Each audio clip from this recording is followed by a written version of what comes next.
This week in 3D archery, we're going to talk about moving targets and why I suck at them. No. We're going to just cover moving targets and how they can benefit any 3D archery course.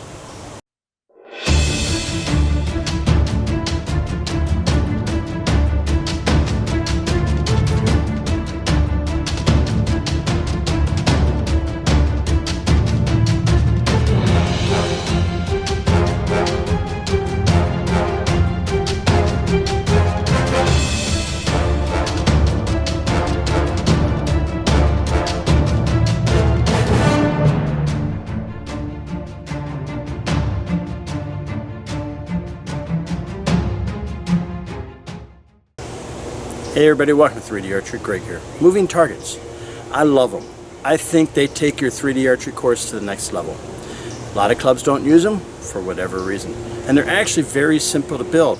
So up first, bugs, let's cover the materials you're going to need to build the one you just seen.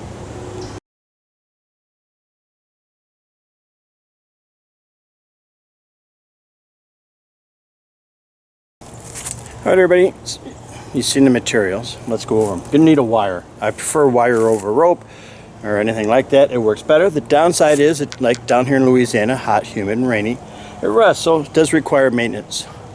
Lube it up, grease it up every once in a while, but not that often. This one hasn't been done in years. So we use a loop method, and we found this to be the most efficient way. And on the other end, I'm going to show you something down there too. Get an eyelet from Home Depot, a good heavyweight one, screwed in the tree. Carabiner, snap link, whatever you want to call it. This one has the screw-in closure, so it's stronger. We use that. You're going to need these here to form your loop and secure it. And you just click it right on there. So you got one end secured. We like to have one end secured and then the other end to be adjustable. So we'll take it down and I'll show you how we did this one. All right, everybody. So the other end, we did another loop. This one's an actual loop part that you bring around, and we only need one closure on it. We found that after we did this end. So this is adjustable. You use a cargo strap. Downside of that is it stretches and it needs readjustment from time to time. What I've been looking at, and I didn't think about, is a turnbuckle. I'll put a picture of one right here.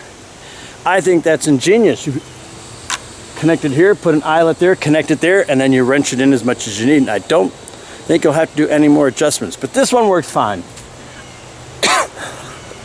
Excuse me. Over time it's going to dry rot, but all you got to do is get up there, ratchet it in place. So there you go. Now you got your cable. Now we got to mount the target. So what you got to do is you got to mount the target to a frame. So you got to build a frame. All right. This is an original one from the club. Pulleys. I mean, it's the only way to go. There are like laundry wheels that you see for the corners. You can use those, but you want something that can be outside. Unless you take this down every time, then it becomes a pain in the butt. We leave ours up year round. I take this out every so often. I grease it up, clean it up so it rolls better. All right, so you got those two you're going to have. Pretty simple. Now remember, one thing to think about is you got to have one which comes apart, because if you don't, how are you going to get on the wire unless you release one end, slide it on here and then build it. That's just a pain. Get one like this that you can take on and off for maintenance with ease. So this one here was mounted real simply. They drilled a hole through the target, ran a rope through it, put a plastic tube over it, wrapped it with electrical tape. This is the same carabiner like we have down there, onto an eyelet through there. Did the same thing on this side.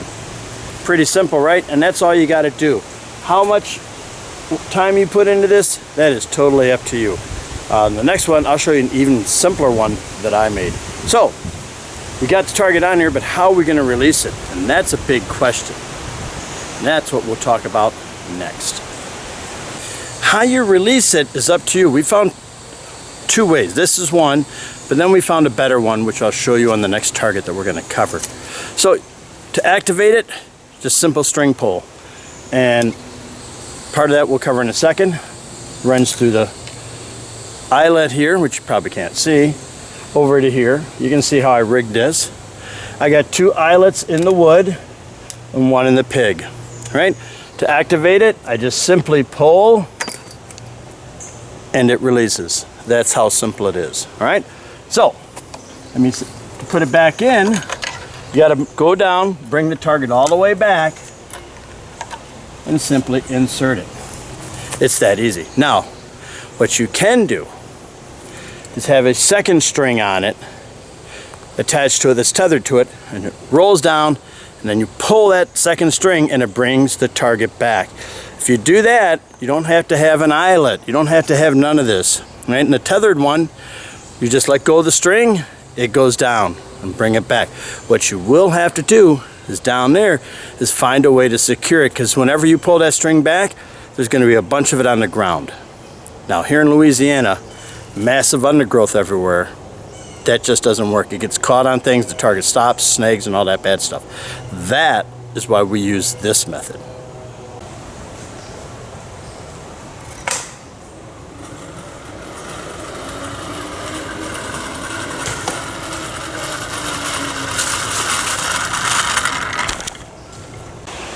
Everybody, there is our flying pig target. Pretty simple setup. Couple notes about it. Speed, how fast? That depends on the angle of the wire. Remember, this is using gravity to pull it down. So the heavier the target, a little faster. You'll learn to play with that. I put ours up because a lot of the hunters all say, oh, you know, I'm a hunter, I shoot moving targets, I shoot this. So I put up this moving target, now they're all complaining it's a moving target. You can't win. Just so you know, you're going to get people happy, people that ain't happy. Just make yourself happy and your course will be fine. All right, so there's one. Now I'm going to show you the other one, and you can see in this next one, you're going to see how we learned and we made things better.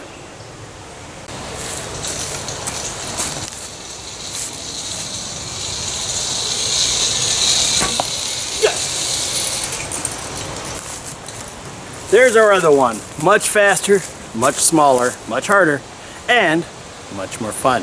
All right, take you up. Let's look at the anchor points. I'll show you how we change things, and we'll talk about weight a little bit.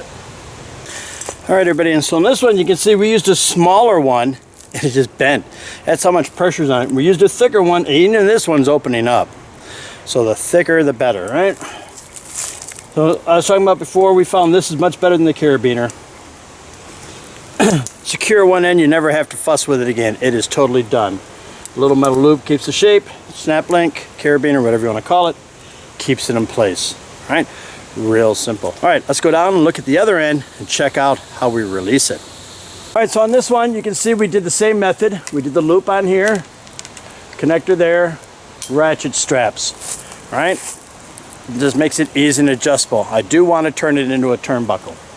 So for the release, we did it different this time. We did have the peg like the last one, but the angles are so bad we just couldn't get a consistent release. So Trey Duvall, thank you Trey by the way, came up with a simple idea of the magnet. Now I'm going to climb up and do it because I don't want the animal to get away. All right? Yeah, we have a step ladder here.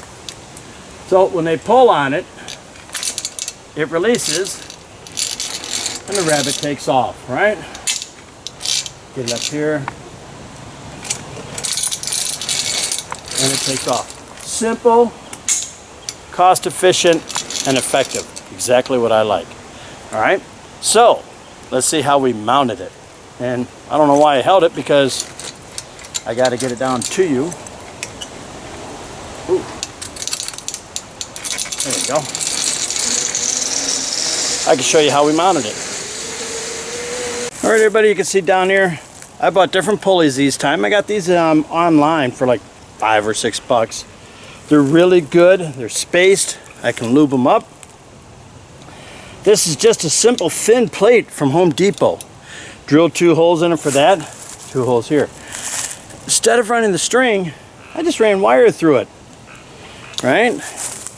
And all I did was bend the wire here.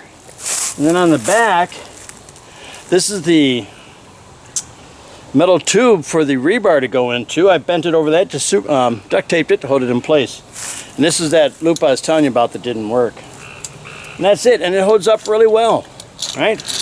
Now you're probably wondering, this is torn up, I'm gonna have to replace it, but a stop. Look, I didn't want it to go all the way down because nobody can shoot at it down there, so I put stops on it. Remember, when you're making this stuff, we're only limited by our imagination. All right, I got one more thing I want to talk about, and that'll be the end of the video. Well, Maybe, maybe not. Who knows? I like to babble sometimes.